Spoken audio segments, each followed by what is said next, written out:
जीतीगला India समस्त अपेक्षा रही टाइटल हासिल कर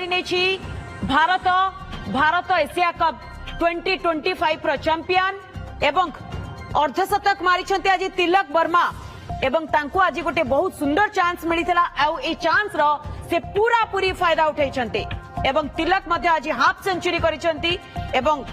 यारी भितर आपण देखुचंती भारत जीति नेछि एशिया कप 2025 एवं सबुठ बड़ कथा हेउची जे 41 वर्ष भितर 17टी संस्करण खेला सरीथिबा बेले प्रथम थर पई फाइनल खेलितिले भारत एवं पाकिस्तान एवं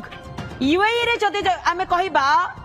तेबे कोनोसी प्रतियोगितार फाइनल रे यह हेउची भारत एवं पाकिस्तान भितर प्रथम मैच एवं एही प्रथम मैच रे पाकिस्तान को धूली चटाई भारतीय क्रिकेट रे एवं ये आपण देखुचंती।